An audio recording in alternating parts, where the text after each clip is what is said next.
Good morning. Welcome to day 11 on the Cape Wrath Trail. Today, stage 10, Oikel Bridge to Inchinadamph. 29.9 kilometres, 18.5 miles. Clear paths for most of the stage with a short trackless section in Upper Glen Oikel. The River Oikel is one of Scotland's finest salmon rivers. Yeah, so we're going to walk along a big salmon fishery river today. Basically a 20 miler. So let's get on it. Right, we're heading back through Oikel Bridge, where I come and got some water last night. Oh, it's freezing last night in the tent. Loads of condensation. Wet. Rained all night. So I packed away a wet tent. So that's going to be fun when we get to Inchinadamph later on today, because there's a hostel there. But I've been online and had a look and it's fully booked. So I'm going to be doing another wild camp tonight, I think. Which, it is what it is. I mean, I don't mind. I planned on wild camping most nights anyway. Setting off a little bit later this morning than I'd like to have. It's like 8:45 or something. Which, for an 18-mile day, I'm going to be hiking in the 9-10 hours again today, I think. The majority of it's up 4x4 tracks, but then there is a pathless section later on. But I'll worry about that then. Oh, I'm starting to fatigue a bit now, like, as the days are drawing closer to the end. Yeah, I'm definitely struggling now, but I'm not really feeling it this morning, if I'm honest. Morale, it's definitely a 4 out of 10, like, gotta be honest. But we'll brighten up once we walk up this beautiful River Oikel. Beautiful salmon fishing river. I might brighten up a little bit, hopefully.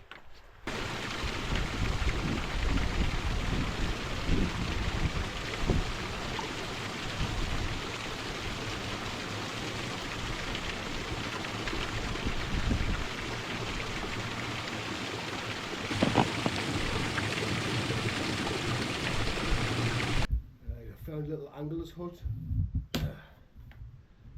on this fishing river here, so I'm just going to sit and have some breakfast. I'm proper flagging today, like.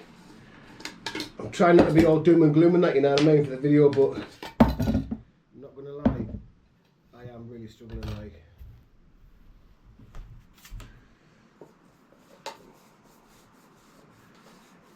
And today, for the first time, I'm not going to say I want to quit. But I understand why people do, you know. Last night in bed I was cold and I was shivering and I felt like quite feverish. But I don't know if that's just because I was in the wet all day, hiking all day. And then once I got the tent up and sat still, my body temperature plummeted, you know what I mean? So I had like a hot camping meal.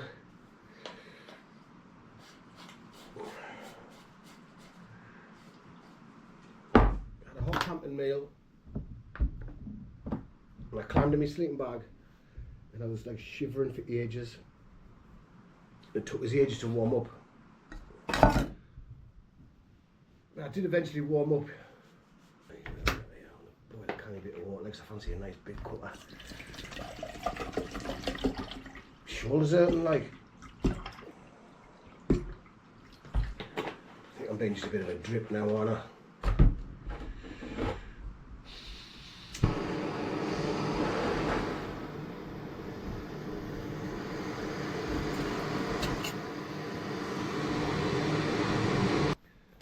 So we've got a day today, 18 miles to Inchinadamph, and tomorrow is considered the most difficult stage of the whole trail.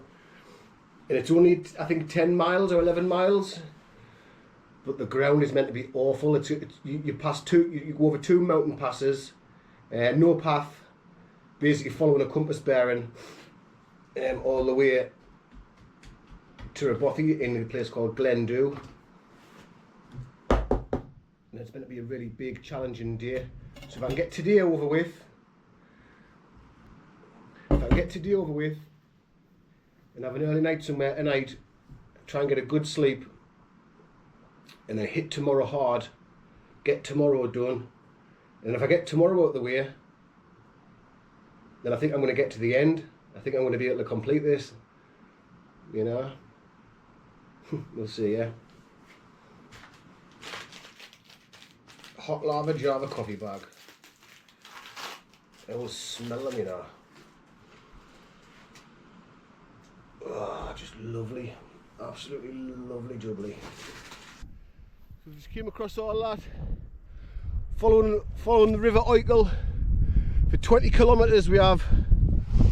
So we've got 10 and a half kilometres left to Inchnadamf, but we've got to get up and around this bad boy. So I think we're only going up to like 550, 600 metres, so we're not actually going over the top, but we've still got a bit of an ascent, and then obviously what goes up must come down. And what I've learnt is what comes down hurts the knees. Like, I haven't done much filming across this section because, to be perfectly honest, I've had my head up my arse for the first day ever. I've properly had my head up my arse, like, struggling. I've stopped and had coffees, I've stopped and had a Mars bar, just trying to pull myself together, and been listening to music, and I just want this next 10k out the way. Like, I didn't want to come on here just to moan, and people didn't want to watch a video when someone's just complaining the whole time, you know, so I might just sign off for now and bring you back if we ever get to Inchnadamf. Now there's a hotel there, and there's a hostel. Now, according to the internet, the hostel's full, and the hotel, I can't get in touch with them. Well, I couldn't when I was in Oikel Bridge, and I've got no reception now, it's long gone.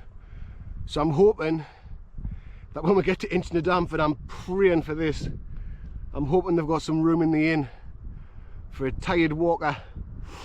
Bed and breakfast would be ideal, because I've got a big day tomorrow, and I didn't fancy, I mean, I love wild camping and all that, but I didn't fancy another night in the tent. Like, to be honest with you, I fancy a proper bed and a shower, and a towel would be nice. I've had about 3 or 4 showers on this journey, 3 I think, and every time I've just had to drip dry because I haven't had a towel. It's too much weight in my pack, so I just drip dry and then hold my clothes on half wet and then just dry off in my sleeping bag.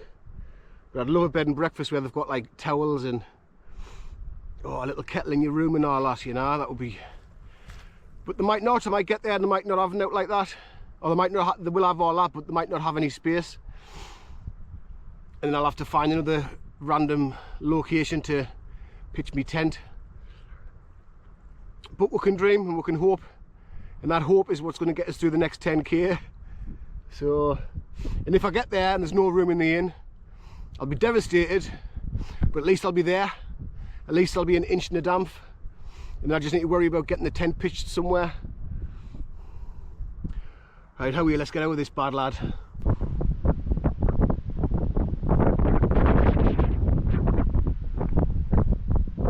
Going up quite high now. Going from 300 metres up to 6. It's pretty steep. Going up and over this pass, up into the clouds. Just what you want for the last few kilometres of the day. Finally got into Inchnadamf. 7:30. Absolutely knackered, freezing, soaked to the bone. I got lost up there ages ago. I'll explain later, but I got lost off the path. It took us ages to get here, and there's no room in the inn. Fully booked. However, the woman at the reception, lovely, she reckons it's a B&B about 8 mile up the road, and the guy, I rang him, he's got a double bed for us, 50 quid, and he's going to come and pick us up, and he might drop us off by 8 in the morning so I can continue the trail. So bed and breakfast, 50 quid, double bed. Oh, I'm going to give him a bit extra like for the diesel, you know, to come and get us, but what a treat. I lost the track on the last little section, and they ended up just climbing up a mountain like, not knowing where I was going. Good morning. Welcome to day 12 of the Cape Wrath Trail. Now I was ready to pack in yesterday. When I got to the end of that salmon river, it went a bit off-piste, trackless, and I got totally lost in the mountains. Spent about 2 hours trying to find the track again. Had to just follow a compass bearing, and it was chucking it down with the rain. I didn't get into Inchnadanf until about 8 o'clock. It was pitch black. The hotel didn't have any space. The hotel gave us the contact number of a B&B in a place called Elphin, which is just up there about 8 or 9 miles up the road. So I rang the guy, and he come and picked us up. He come and picked us up from Inchnadanf Hotel. He took us back to his bed and breakfast. The bed and breakfast was absolutely beautiful. Absolutely beautiful. I had a hot shower with some proper soap. Oh, and the bed was just perfect. I woke up this morning to an English breakfast, some toast with his own homemade jam, and loads of coffee. And to top it off, he's brought us back to Inchnadanf this morning to start the trail again. And he only charged us, well, he tried to charge us 50 quid. I says, no mate, I says, I'll have to pay you a little bit more than that. So I took care of him a little bit, you know, and 50 quid! Like, him and his wife, absolutely tremendous bed and breakfast, like. Oh. So today, I'm on one of the hardest stages of the Cape Wrath, according to the guidebook. Totally off-piste today. Big mountain passes. Now, although it's only about 10 or 12 miles, it's going to be really difficult. But I'm in good spirits. I'm well rested and well fed. So I'm hopefully going to get to Glendu Bothy by the end of today, and then tomorrow I need to have a look at my maps, because I either need to head to a place called Reconic or Kinloch Burvey. Now I think I need to head to Kinloch Burvey because I need some supplies. I've only got 2 meals left and I've still got about 3 days left, so I need some supplies. But anyway, into the mountains we go. Well, the good spirits have come crashing down, and I think I might need to jump off the trail and think about getting myself home. So I've just noticed that my trail runner is split wide open, and every time I take a step I can hear it tearing even more, and I don't want to get halfway up a mountain for it to split all the way along the side, you know, and I'm stuck up in a mountain with no shoe, you know, or one that's flapping about on my foot. So so I'm making my way back down into Inchnadanf there now. I'm going to go to the Inchnadanf Hotel and ask about potential transport options, what I've got available. So this might be as far as I can go on the Cape Wrath Trail. The beginning of day 12. Doesn't look like I'm going to make it to the lighthouse. I mean, my shoe feels all right, but it's got a massive split down the side and the potential to get worse. I don't want to get off up a mountain for my sole to hang off, you know what I mean? I'm limping on one leg on trackless, boggy terrain, you know. I don't think it's such a good idea. I've been let down, but let's see. Right, this is where we're at.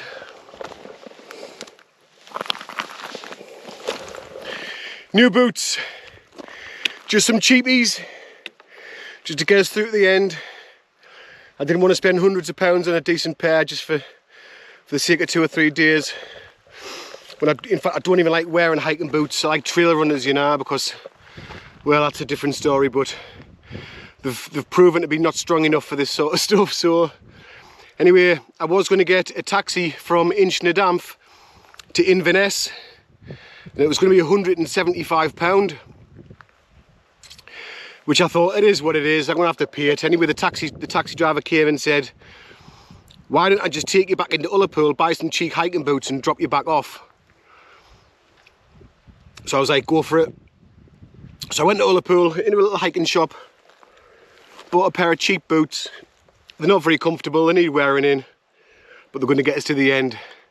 So we're back on the trail, and we're back with the same focus, getting to the Cape Wrath Lighthouse. We will not be beaten, and the adventure continues. So it's been a bit crazy, but this is day 12,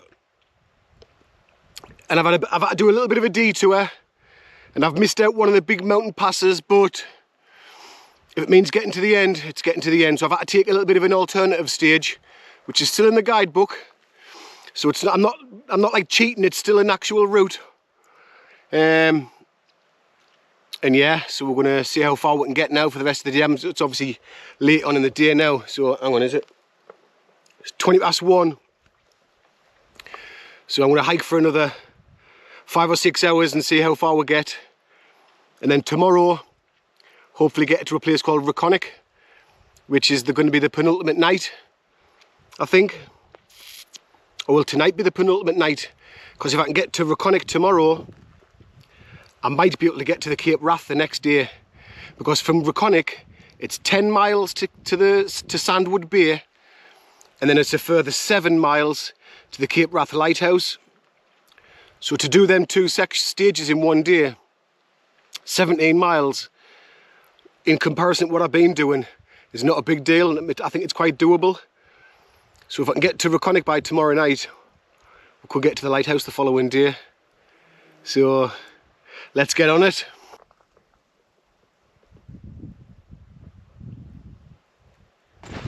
Right, so we're on the topic. We might as well talk about the elephant in the room. Trail runners versus hiking boots. Now this has been and still is currently a massive topic in the hiking community or hiking world. What's best, hiking boots or trail runners? Now a lot of the old school will not steer away from the good old trusty hiking boots. The more new school kind of guy, i.e. massive man outdoors, yours truly, is just a massive fan of trail runners. Pros and cons of them both. Well, having hiked in hiking boots for a long time, big, bulky, cumbersome things, they're heavy on your feet, and they're never truly waterproof, so when they get wet, which they will get wet, they never ever dry, and they become really heavy and bulky. And most hiking boots and most any other type of footwear, to be fair, has a bit of a heel, and hiking in hiking boots with a little bit of a heel, I've always had a bit of knee pain. And because of hiking with a bit of knee pain, after doing bits of research, I came across trail runners, which the majority have what's called a zero drop, which is zero heel. So basically the angle from your forefoot to the sole, to your calcaneus, which is your heel, is 0 degrees. It's flat. It's as if you're standing bare on the ground. And when you use footwear with a zero drop, it's supposed to be better for your knees. So I tried that, and straight away, no knee pain. So I was pretty much sold already, just on that basic fact alone. Then you've got another argument. Ankle support. Now, a lot of people say you need ankle support when you're hiking, and hiking boots can support your ankles. But for me personally, and I was reluctant to move away from hiking boots for that reason as well. Because the last thing you want to do if you're hiking in the mountains is roll your ankle. But in my opinion, if you roll your ankle, you've rolled it because you've got weak ankles, and that's the top and bottom of it. Now, if you're wearing hiking boots with ankle support, your foot has limited range of movement, which means while you're hiking, your foot and ankle is only moving within a small fraction of what it's capable of. Therefore, you're not going to be exercising your ankle. You're not going to be stretching it. You're not going to be working the muscles. You're not going to be strengthening your ankles by wearing hiking boots. Whereas trail runners, because they've got a zero drop, and because they've got a lightweight, grippy sole, when you stand on a rock in trail runners, your foot can mould around the rock, and you've got a lot more feel of the actual ground. Now that in itself prevents you rolling your ankle. The fact that you can just mould your foot around the rock. Where hiking boots, you kind of just stomping on, you can't really feel the ground what's underneath you. You don't know if it's slippery, you don't know if it's soft, you just kind of stomping blindly. Now if I stand on a rock with a pair of hiking boots on, my foot can easily just flip over. Whereas at trail runners, your toes can spread and mould around the rock. Plus, you've got a lot more range in your ankles. Now, you go hiking in trail runners, and your ankles and your foot are moving all the way through the range, all of the functional range. You're going to strengthen the muscles, you're going to strengthen the tendons, and you're going to get stronger ankles. Now, I've rolled my ankle umpteen times wearing hiking boots, despite the support, and I've had bad knees when I've been wearing them. But with the trail runners, I've never ever rolled my ankle. I've never ever had bad knees. But they're so lightweight and nimble and dry really fast, right? But as a result of that, they're very, very fragile. As you've just seen with those they were ultra low peak 7s, brand new really. Bought them for this trail, and I mean I've done what, 200 mile of this trail already in 12 days, which is a big ask for a pair of trail runners, you know. And this is a pretty extreme trail. The Cape Wrath Trail is considered the most difficult and the most challenging long distance hike in the UK. So to expect a pair of fragile trail runners to be able to cope with it, maybe I was being naive. But at the same time, had I have took on this hike in a big pair of bulky hiking boots, would I have got this far? Have I only got this far because I had lightweight, nimble trail runners on? I'll never know, you know, it's hard to tell. Now, I'll always continue to be a fanboy of trail runners, just because the way they make us feel more healthy, make my knees don't hurt in them, I never roll my ankles. And considering this is an extreme hike, this is not just a couple of days hiking in the Lake District, you know, then from this day forward I don't really need to worry about long-term durability of them, because I'm very rarely going to come on big long distance hikes like this, you know.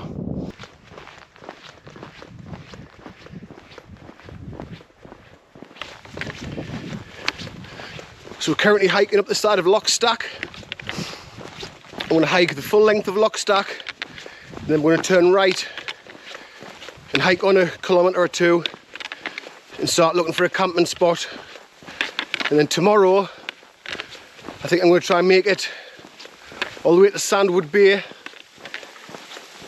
Maybe spend the night at Sandwood Bay, which is a beautiful beach and the end point for some people that are doing the Cape Wrath Trail, because the Cape Wrath Lighthouse and the official end of the Cape Wrath Trail is on military training ground, and getting access to it is totally dependent on whether the military is doing training or not.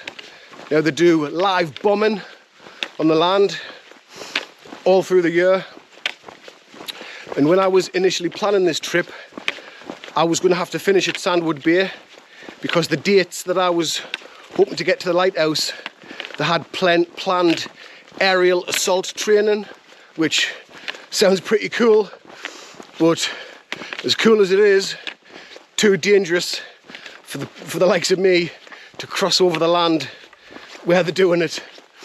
But a few days before I set off, I don't know if I've spoken about this, but a few days before I set off, I got an email from the guy who arranges all the timetable and things, and he let us know that the specific days when I was wanting to cross, they've actually cancelled the training, so I will have access to cross to the lighthouse.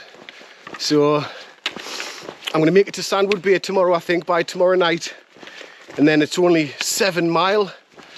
I mean, it is across apparently horrible, boggy, pathless terrain, but 7 mile nonetheless to the actual lighthouse.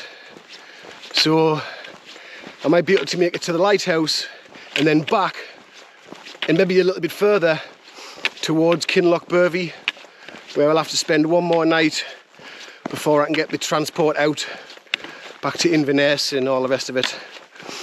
So the end's in sight, but the push continues. We've still got, although we're close to the edge, close to the end, we've still got a long way to go. But I'm just gonna relax into it now and just enjoy the last couple of days. But this lock stack is beautiful.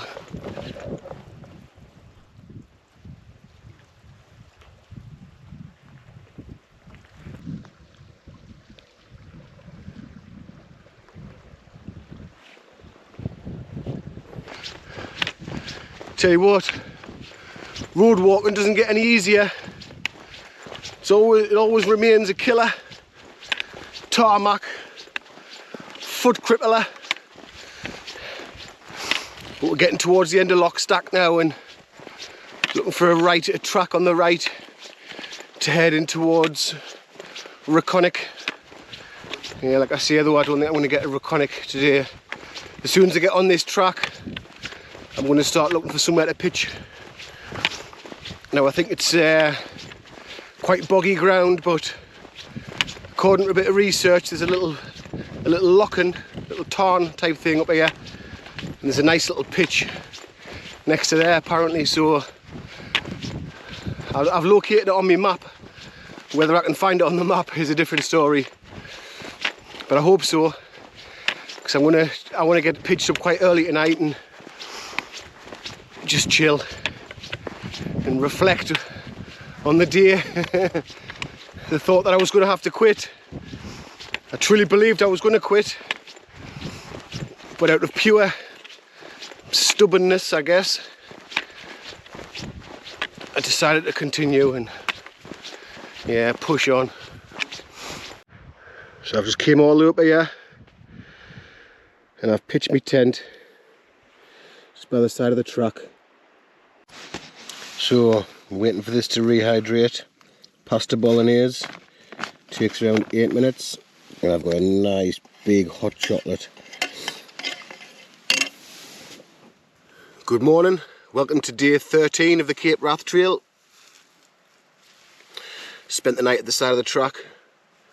Now today I'm heading for Sandwood Bay, and I think I'm going to spend the night at Sandwood Bay, depending on what time I get there, and then get to the Cape Wrath Lighthouse the following morning, which will be the end of the trail.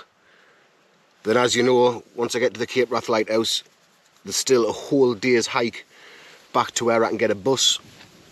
And then after I hike that whole day back to where I get the bus, I can't get the bus until the following morning. So I might not be able to get the bus until Wednesday morning back, but that's a different story. That's not what it's about. This video is always about getting to the lighthouse. So today, Sandwood Bay, which is, as far as I'm aware, the most beautiful beach you'll ever see. And we're going to spend the night there tonight, I think, depending on what time I get there. If we get there early enough. No, I don't think we will, because it's a good 20k to get there, I think. So, yeah, we're not going to have time to cross the final 7 mile to the lighthouse. So that's a good 4 or 5 hours in itself, I think. Because it's trackless, boggy ground, you know.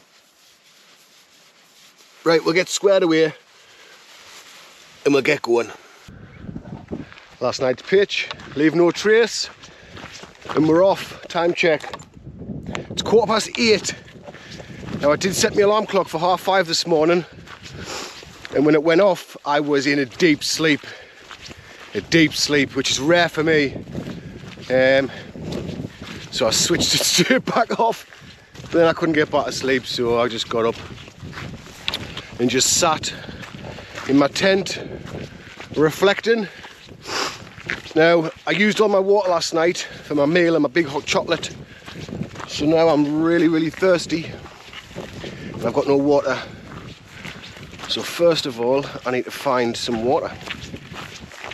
Now, there's a bit of a stream all the way down the side of here, but no way, because there's animal shite in that as well, and tyre tracks and stuff, and you don't want to be getting water from places like that.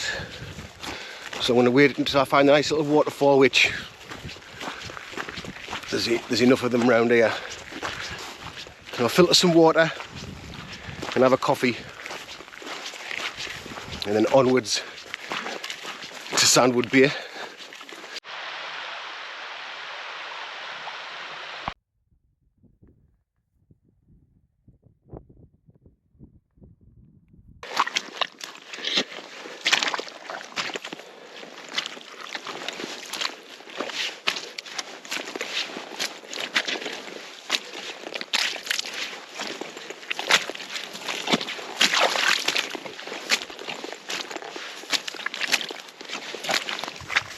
Not enjoying this section. All the way up the side of this loching.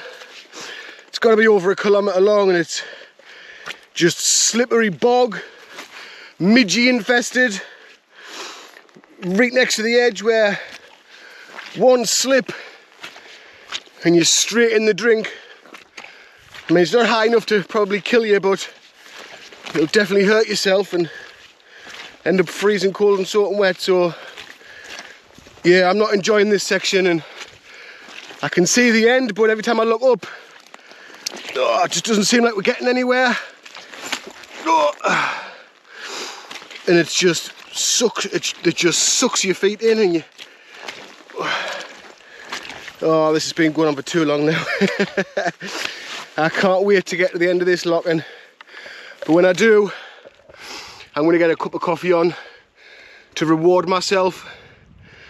You know what's crazy, right? See that mountain right in the distance there? I've came from behind. I've came from beyond them.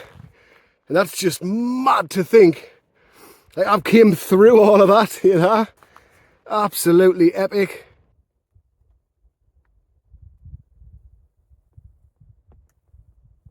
So, we've made it to Reconic. It's just after 10 to 12. Now I'm going to sit on this bridge and make myself a cuppa and make a plan. So I don't know whether to head directly from here to Sandwood Bay, or do I do a detour to Kinlochbervie, where there's a couple of shops and things like that, which I think I'm going to do that detour. The reason being, on Wednesday morning I'm getting the bus back to Inverness from Kinlochbervie at around 8 o'clock in the morning. So I want to know exactly how long it's going to take me to get from Kinlochbervie to Sandwood Bay, so I can better judge my return trip. So that's the reason. So I'm going to sit and have a cuppa, get my map out, plot a little route, and then crack on to Sandwood Bay. So this is where we've walked up today. All that boggy sludge that just went on forever, Midgie Fest. We've came all the way up here and we're around this junction here of the Raconic Hotel. Now you can go this way, that way, but I'm gonna head up to this way. Might call into London stores to get some supplies, and then I'm gonna find out whereabouts I get the bus. So there's the London stores, into Kinlochbervie, find out where we're gonna get the bus, and then take one of these two routes round, follow it all the way up, all the way to Sandwood Bay, which is where I'm going to spend night 13, and then up to the final night at the Cape Wrath, and I'm going to come all the way back down to get the bus there Wednesday morning.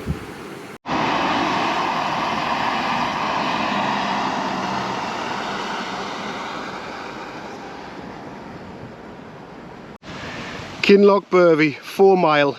Now normally you'd think 4 mile, but after you've just hiked hundreds of miles, a couple of 100 miles, 4 miles nout is it, you know? 4 miles, if I get a good stomp on, I can do that in just over an hour.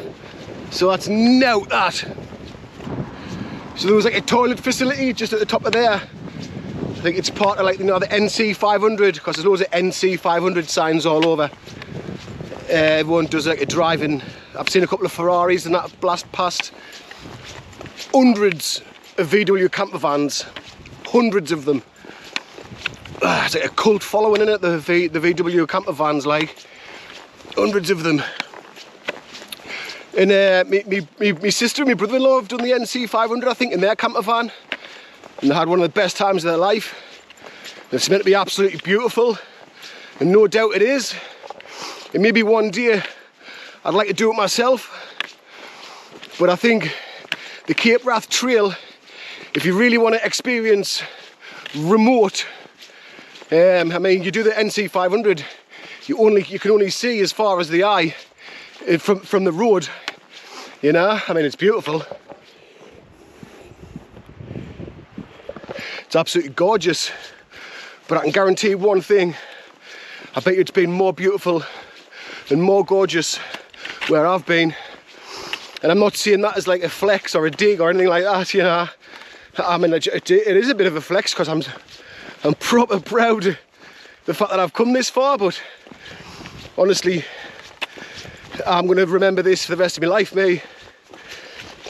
Aye, and some of the things I've seen, and I've forgot most of it already, but I know that when this is over, the coming weeks, I'll be reflecting on it and that, you know, and oh, remember that bit, and oh, remember that bit, and oh, that bit, you know, and I'll remember the bits that I've forgotten about, you know, and the scenery and the feeling of being so remote and vulnerable, because it's intimidating.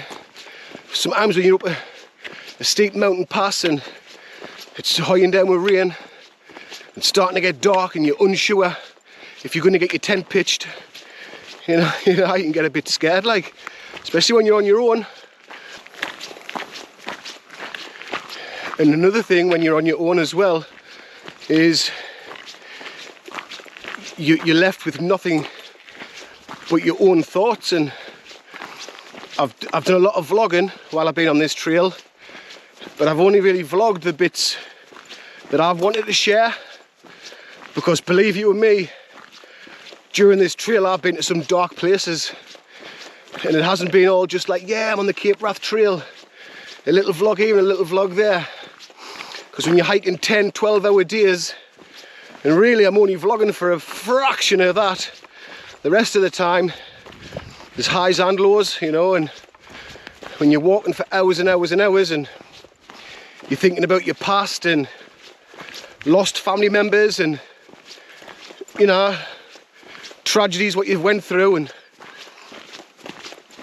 you can end up you can go and visit some crude memories, you know, and that's what I've been, and that's what I've done a few times on this trail. When I've been up in the mountains and that, and I've been on my own, I've visited some dark memories like, but the horrible feelings what you get from them memories, you think about them, you analyse them, and then you leave them there. You leave them in the mountains, and the mountains like absorb them, you know, and you come out the other end and you just feel a little bit lighter. And I feel a bit lighter through it all, you know. And I mean I don't really want to, it's probably oversharing, isn't it, talking about stuff like this, but and I'm not going to go and, I'm not, you know, this is YouTube at the end of the day. This is about, my channel's about hiking and camping and all that sort of thing. It's not about mental health or anything like that. And I don't want it to be about anything like that either. So, but yeah, that's just one thing to consider if you're going to be hiking on your own. If you're not, I mean, I'm used to spending long periods of time on my own. Well, I say that, you know, 4 or 5 days max, and never truly on my own. I've either got Bruno with us, you know, or I'm usually with Bruno.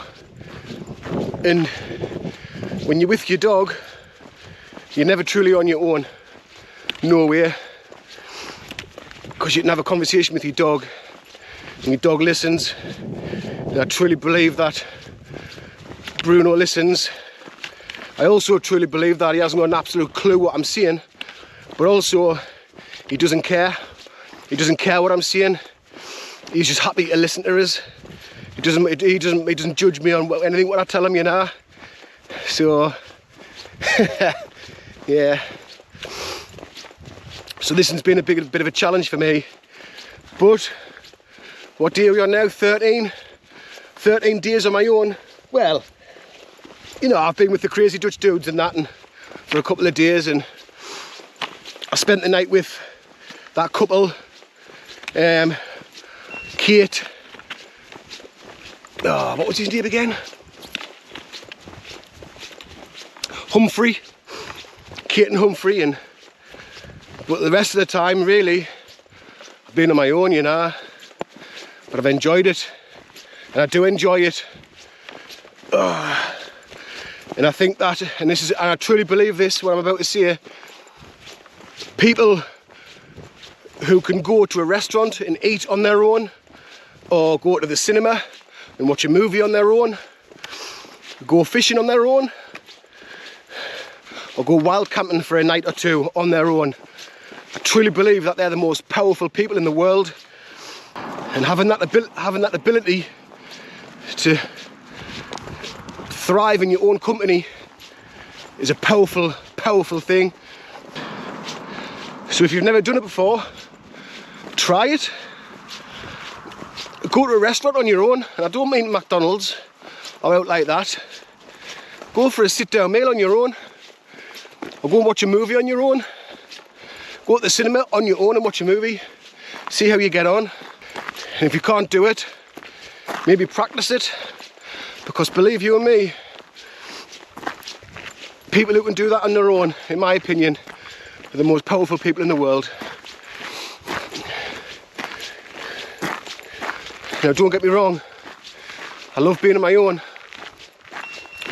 but I cannot wait to get home and see my family, my wife, who I've missed loads, and the rest of the kids, and Bruno.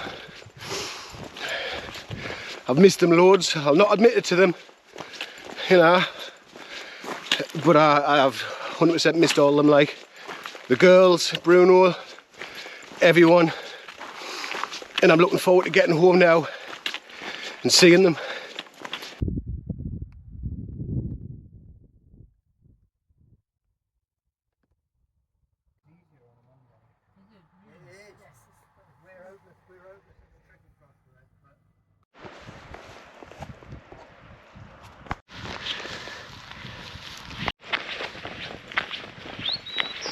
Now, get a geese at this. It's only the Atlantic Ocean, the North Atlantic Ocean. Not bad, eh? Right on the coast now. Stinks of seaweed. Nah, it doesn't. I wish it did, because I was brought up on the coast, And that smell of seaweed makes me feel alive. We've made it canny far now, like, oh, day 13, and in a couple of hours, maybe 2.5, 3 hours, we're going to be pitching the tent on the beautiful Sandwood Bay, if we can find a spot. So the plan, tomorrow morning, get up the crack of dawn, and I'm gonna, I've got to battle with that big swampy bog. So from Sandwood Bay to the Cape Wrath Lighthouse, 7 miles of absolute hell, so I'm told.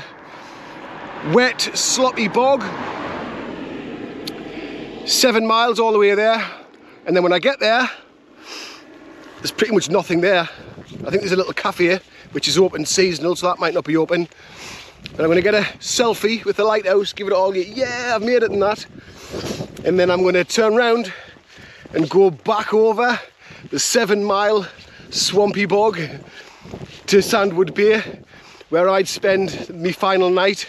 Well, it's not, that'll not be on the videos anyway, but I'm going to spend the night at Sandwood Bay, and then 3-hour hike back at the crack of dawn on Wednesday morning to catch the bus back to Inverness, where I can get the train back to where I've got my car, but that's a different story. So yeah. Getting fucking stampeded here. Oh fucking hell. Hey, what happens here now? So I was just sat on a rock with my boot off, putting a plaster on, and I heard a bloke screaming at his dog, and I thought, oh, his dog's not happy, like. And yeah, it was a sheepdog, man. And he's herding all them sheep, coming legging it towards us. I was like, shit, what do I do?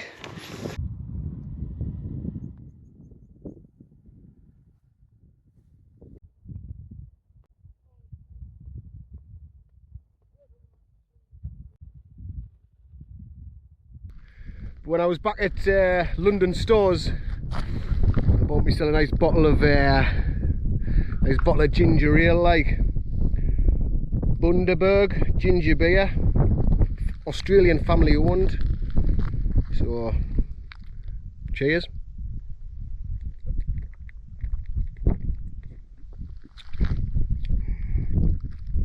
Oh, that's good gear, that, like. Definitely good gear. Hey, have I lost weight? No, I doubt it. Not looking down here, but I just feel a bit thin, a bit gaunt. That's because I've got a beard. I've probably lost a bit of weight, to be fair, like. Anyway, oh, it's getting cold, but I'm about an hour away from the actual beach, and I need to get some water. But these lock-ins here, right next to sheep all over and farmland and all that, so I'm going to get closer down. There's a massive lock called Sandwood Lock.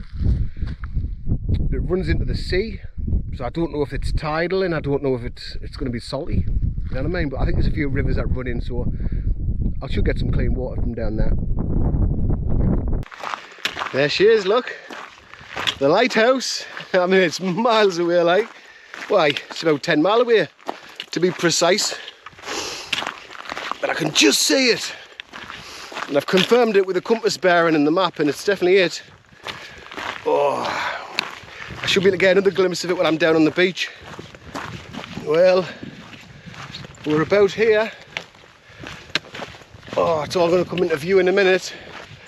But there's Sandwood Lock. It feeds in, and just over this corner.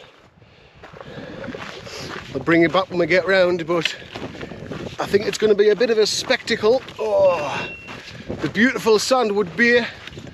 We have arrived. Now I hope I can find a decent camping spot up in the dunes. It looks like, oh, grassy. It's a bit sloped from what I can see. Oh, wow. Oh, what a treat. Look at this here.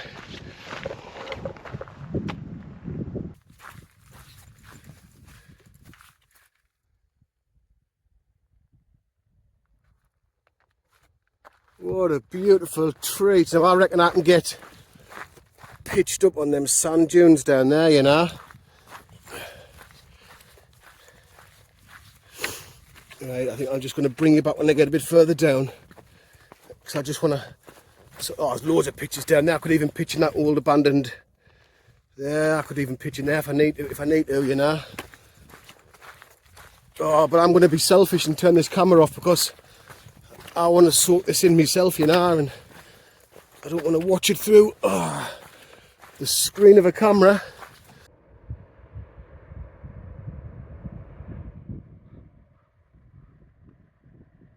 Right, this is my pitch.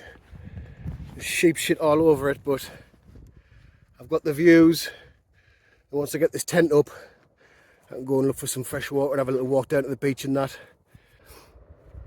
See that there? Hang on, there's out of zoom. That's the Cape Wrath Lighthouse in the distance.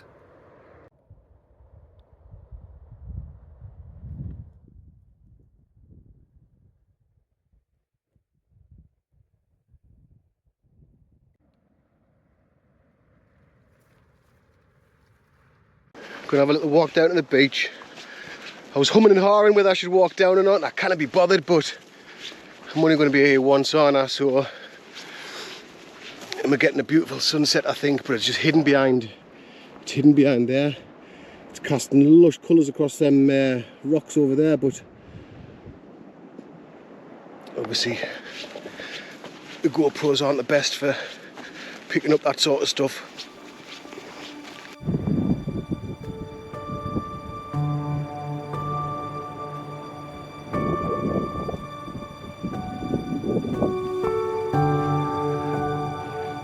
Kind of madness. Beautiful sand dunes.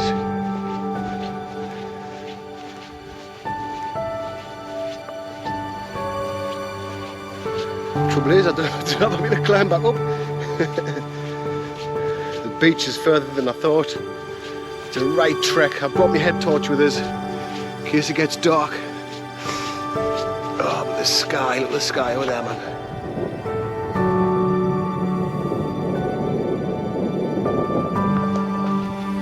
Stunning.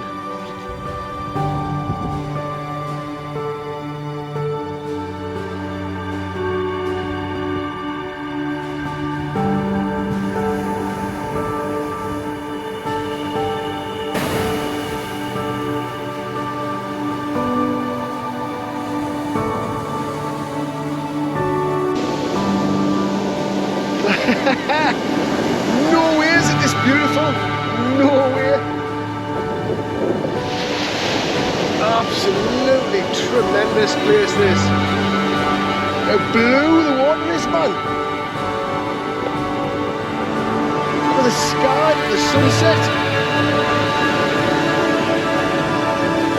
I've got this beach to myself. This is just bizarre. Absolutely bizarre. These people see what how blue the water is.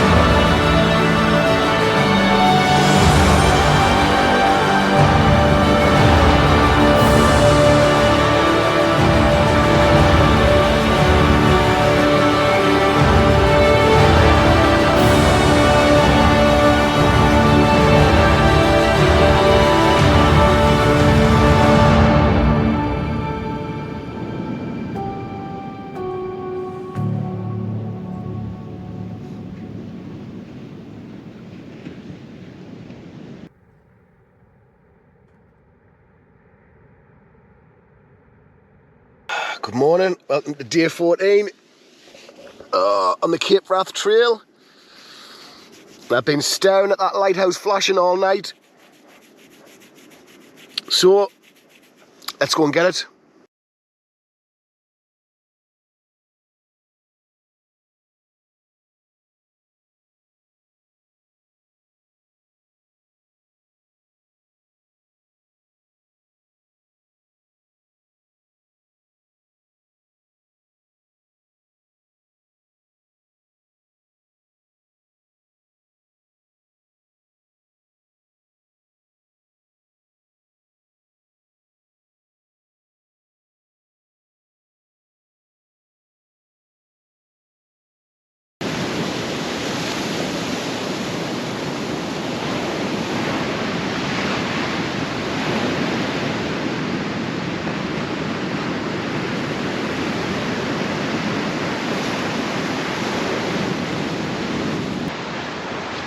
Good morning and welcome to day 14 of the Cape Wrath Trail.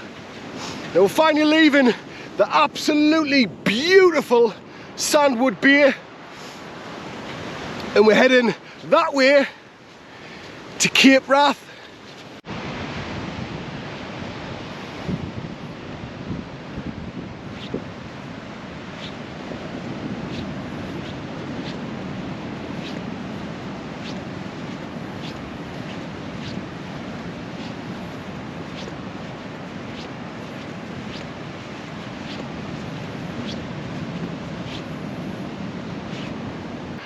Jesus, climbing up the side of that sand dune, I felt like one of the gladiators on the Travelator.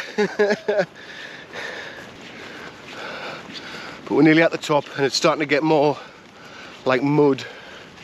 There was a river crossing back then as well, and I decided to take my boots off and go over barefoot because I did a river crossing yesterday in these boots, and sure enough they filled up with water.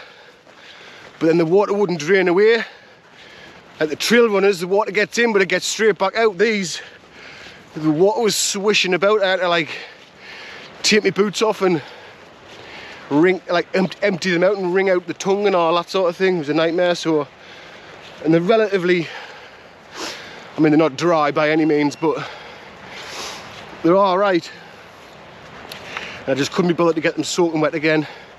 Not for the last bit, you know what I mean? So that's what I did. So I've came all the way over that hill, all the way down here.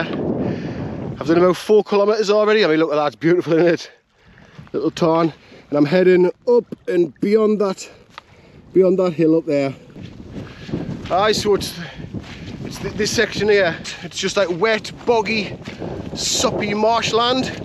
But I've just been thinking it's stages like this where when you're not enjoying it, a bit similar to that one yesterday when I was coming down the side of that locken and I was just sinking in the bog and it went on for ages and ages and ages. Now I think I've got about another 5 mile of this, 5 mile of just squelching through this bog. No path, just making my own way through. But it's these stages where you need to switch off and just head down, graft on, persevere. Because if you let it get on, if you let it get on top of you, like it nearly did to me yesterday, you're not going to survive. You know what I mean? And you're just going to crumble. So it's just a case of switching off, daydreaming, and just eat down, crack on. So we've came all the way down here, literally no path, all the way down, and we've finally made it to here.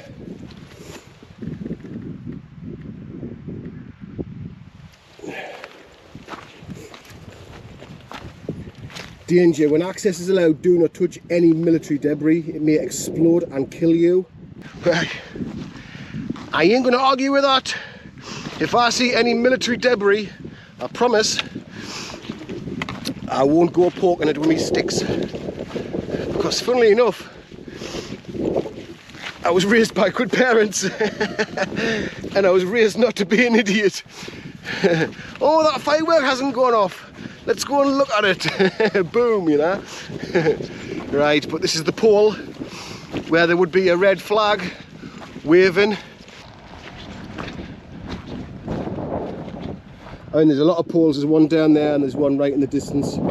But here is where I'm guessing people cross because the fence has been, the barbed wire has been tied up a little bit.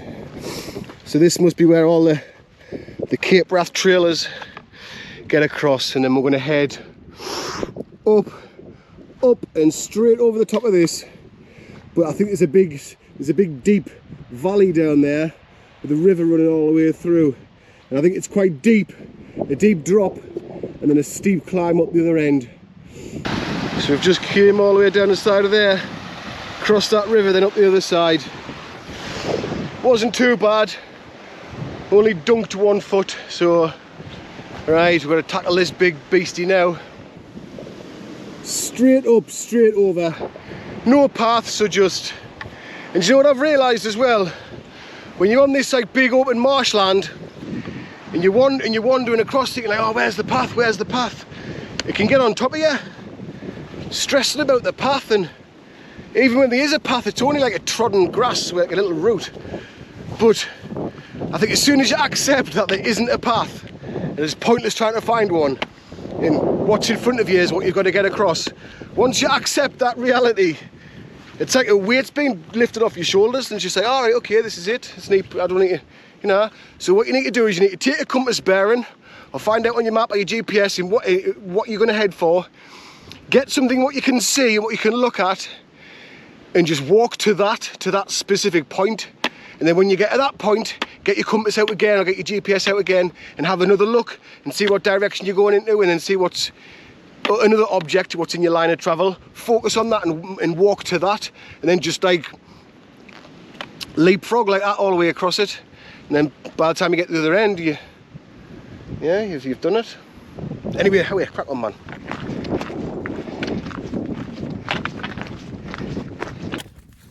Well, what do you reckon?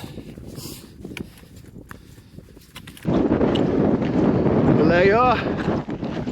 Fort William to Cape Wrath. About 230 miles in 14 days. Why, 13 and a half days. I don't know what to say, honestly. Mixed emotions, you know. Happy, relieved. I mean, I've got another 4.5 hours back to Sandwood Bay this afternoon, which, but I'm here. Oh, I hope the cafe is open. There's nobody here, I don't think, like in the middle of nowhere. But this is it. We've made it. Definitely proud of myself, like. I definitely am.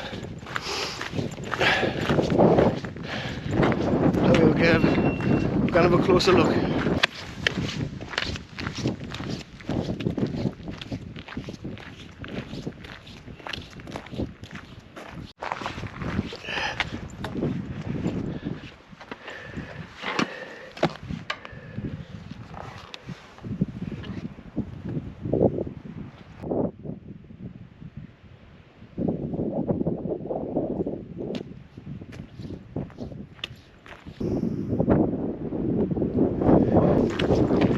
Well, that's it. Finished. Fort William to Cape Wrath, 13 and a half days. Yes. But I've got a bit of an adventure now, bit of a trek, bit of a mission ahead of us to get back to any sort of civilization. But listen, thanks for watching. I really appreciate it, and I hope you've enjoyed the video series of the Cape Wrath Trail 2024. Give us a thumbs up, subscribe to the channel, and thanks again for watching. I really appreciate it. Now I'm just going to head down, graft on, and get home and see my family.